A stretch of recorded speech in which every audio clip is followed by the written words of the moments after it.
Bumaba yung kalsada. Bumaba na.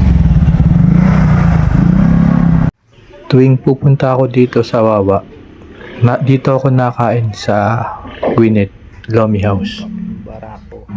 At bago umahon dito sa Apple.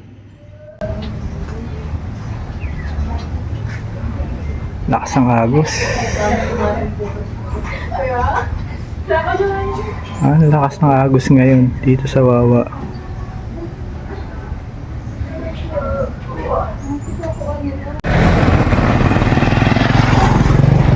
Hindi ko alam kung bakit Opli ang tawag nila dito. Hindi ko alam kung bakit Opli ang tawag nila dito. Pero pag inopen mo ang Google at voice command mo, pag sinabi mong Opli, letter O ang nalabas, hindi U. Dapat Apple. Alright? Ahon ako dito sa Apple.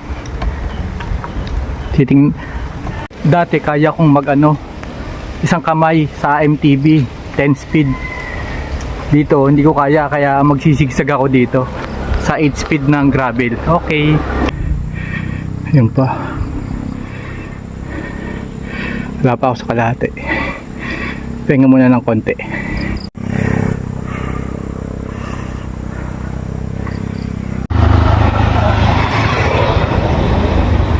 Ito parang pader.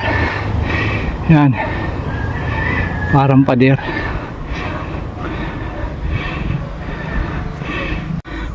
Ayun pa nga, ahunin ko. Konti na lang yan.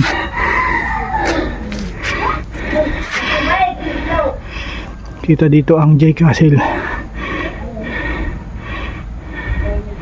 Ayun o. J Castle. Ito yung ahon kong matarik. Yan. Matindi lusong dyan. Tsaka ahon.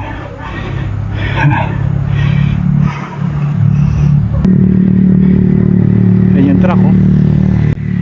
Hirap nang umahon dito yung truck. Diba? 15 minutes. Inabot. May pahinga. Yung truck doon tumirik. Gawa ng nahirapan ng umahon. Sige.